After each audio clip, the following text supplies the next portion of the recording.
Welcome back to STL Live. I'm Sarah Thompson, and here with me is Rick Dildine of Shakespeare Festival, St. Louis, and thank you again for being here. Glad to be here. So we were talking in the first segment about Shake 38, which is coming up this month in April, but the big thing that always kicks off right after May ends, June starts, is Shakespeare Festival in Forest Park. And I mean, this is known nationally, really, for just doing a great production every summer. Talk about this year. What's happening this year? This is the 16th year of Free Shakespeare in the Park, and this is the first time we are repeating a play. We're doing A Midsummer Night's Dream, which is perfect. It's perfect play for this setting in the park. And whenever I ask people, what's your favorite play we've ever done?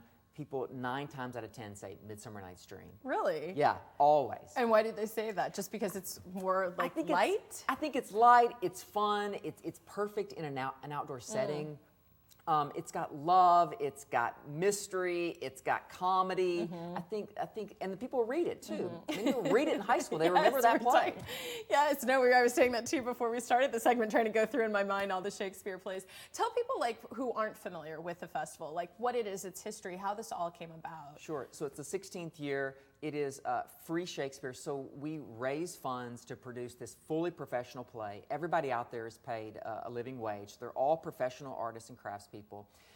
The venue can seat about 5,000, and we average about 3,300 people a night watching the play.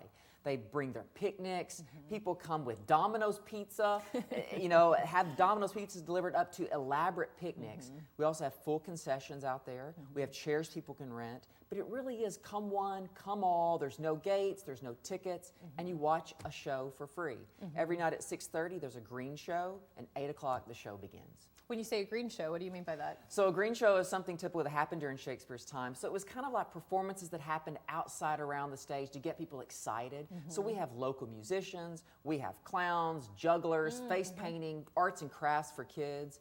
It's an hour and a half of fun. So if families want to bring their little kids who can't stay for a long play, they've got something they can bring them to. I mean, it's really such an experience. I mean, this is kind of a St. Louis tradition. You see people with their bags and their T-shirts, and everyone every summer really looks forward to this. What do you think it is that kind of keeps people's interest? Do you think it's the caliber of the performance, or just the full experience of being in the jewel of St. Louis, being in Forest Park, seeing this amazing Shakespeare play right before their eyes? I think you hit the two things. It's the experience and the caliber of the performances. You know, we bring in artists from all over the country to be in this show, and we also feature some of St. Louis's best actors, but it's a beautiful setting. And that you get to sit together. You don't know who bought the big ticket, who bought the cheap ticket. It's really the entirety of St. Louis breaking bread together. We'll talk about this year's cast for Midsummer Night's Dream. Well, I'm really excited. Everybody in the show is really top notch. They all play instruments, so it's all live music in the show this year. In fact, the music is being written by one of the cast members of HBO's Girls. His name's Peter Mark Kendall. He's writing all the music for the show. The lead is a woman named Nancy Anderson. She has been on Broadway. She's in shows all over the country. She's actually coming from China, where she's doing A Midsummer Night's Dream, is flying directly to here to star in our Midsummer Night's Dream.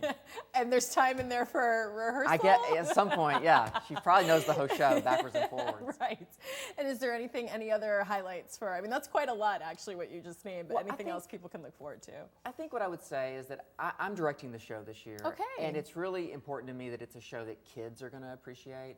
I want kids to walk away going, that was fun, theater is fun, and that they enjoy being out in Forest Park. That's neat. I want to throw in one thing because I'm always fascinated by costumes, because you have to think a lot because you're outside when it's 90 degrees. What about the costumes this year? Yeah, we do all sorts of things to keep them light and keep them not getting hot on the actors. They're inspired by Christian Dior of 1950s, so all the women have really beautiful silhouettes. It's a lot to plan, but it's going to be a beautiful production. Yeah, no, I can't wait to see it, especially also the pictures, everything that you guys do. It's really, really fabulous. Well, we've got the information there for you on the screen. What you're seeing right now is for Shake 38, which is the 5 days of performances of Shakespeare's 38 plays. You can check that out April 19th through the 23rd. But once Shakespeare Festival starts, and this year it starts at June 3rd, and it runs June 3rd through the 26th. So to get all the information, as Rick just talked about, head to SFSTL.com. All right, thank you for being here. Good luck. Thank you. About 8 more weeks to go, so good luck. Thank you. All right. Well, there's more STL Live right after this. Please stay with us.